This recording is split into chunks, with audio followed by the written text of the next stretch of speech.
আসসালামু আলাইকুম, সবাইকে স্বাগতম। আইসিটি বিষয়ের এই যে এখানে একটি ছোট্ট লজিক গেট এর চিত্র দেওয়া আছে। এ বি সি তিনটি ইনপুটকে কেন্দ্র করে এক্সের মান এখানে কি হবে সেটা বের করতে হবে। আমাদের এই যে এই লাইনটা হচ্ছে এ, এইটা বি, আবার এখান থেকে বি নটের রূপান্তর হয়েছে নট যুক্ত করে, আবার এটা সি। আমাদের এক্সের মান বের করতে হলে এদিক থেকে করতে করতে শেষ পর্যন্ত যে এক্সের মান বের হবে ফাইনালি। তাহলে আমরা যদি এদিক থেকে দেখতে দেখতে যাই, তো প্রথমে এইটার মান বের করব। এটা যদি বি হয়, এটা নট, তাই এটা নটটা ক্রস করে এখানে বি নট হবে, এই লাইনটা বি নট বলতে পারি। আর বি নট আর এটা এ, বি নট আর এ দুইটা মিলে এখানে কিন্তু গুণ হয়েছে, গুণ মানে অ্যান্ড গেট। তাহলে আমরা এটা বলতে পারি এ আর বি নট গুণ হয়েছে, এই যে এ ইন্টু বি নট, এই লাইনটা হচ্ছে এ আর এইটা হচ্ছে বি নট, দুইটা মিলে অ্যান্ড মানে গুণ, তাই আমরা গুণ লিখেছি। এবার এই লাইনটার সাথে এটা আবার যোগ হয়ে তার উপরে নট যুক্ত হয়েছে, মানে কি এখানে একটা নর গেট তৈরি করতে হবে।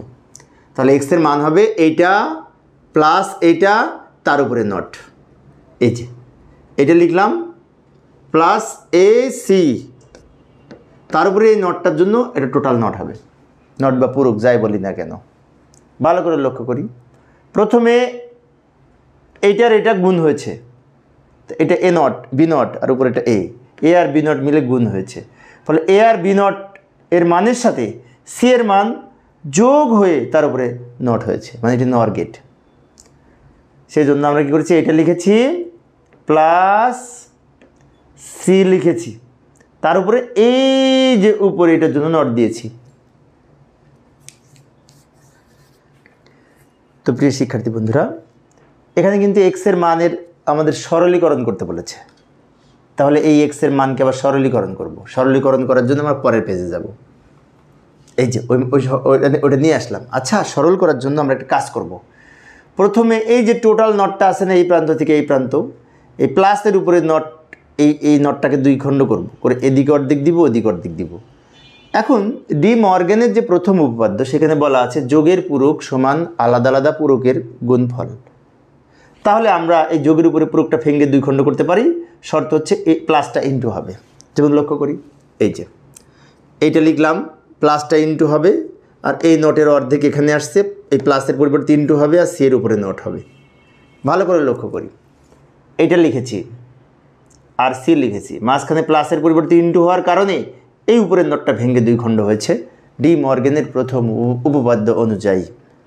এখন আবার এই যে এ আর বি নট মাঝখানে কিন্তু গুণ চিহ্ন, গুণের উপরে আবার নট আছে, তো এই নটটাকেও ভেঙে দুই খণ্ড করতে পারি ডি মর্গ্যানের দ্বিতীয় সূত্র অনুযায়ী। দ্বিতীয় সূত্রে বলা আছে গুণের পূরক সমান পূরকের যোগফল।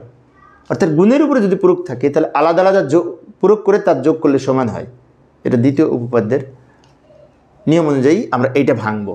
তাহলে এখানে হবে এ নট ইন্টুর পরিবর্তে প্লাস বি ডাবল নট, কারণ একটা নটটা আগে ছিল, আর সি নট এখানে রেখে দিলাম।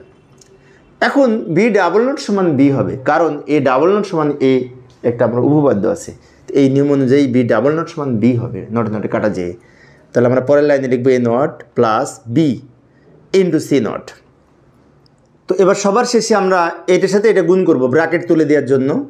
গুণ করার জন্য এ নট আর সি নট গুণ করলে এ নট সি নট হবে প্লাস বি সি নট। আমি আবারও বলছি, লক্ষ্য করি, এ নট আর সি নট গুণ করে পেলাম প্লাস বি সি নট। এখন এখান থেকে সি নট কমন নেওয়া যায়, কিন্তু কমন নিয়ে লাভ হবে না। কমন নিয়ে যদি 0 বা 1 না হয়, তাহলে কমন নিয়ে লাভ কি, এটা উত্তর লিখতে পারি। তো প্রিয় শিক্ষার্থী বন্ধুরা, এই অধ্যায় সৃজনশীল প্রশ্নের প্লেলিস্ট আমি ভিডিও ডেসক্রিপশনে দিয়ে রেখেছি, ওখান থেকে তোমরা সৃজনশীল প্রশ্ন দেখে নিতে পারবে। ধন্যবাদ সবাইকে।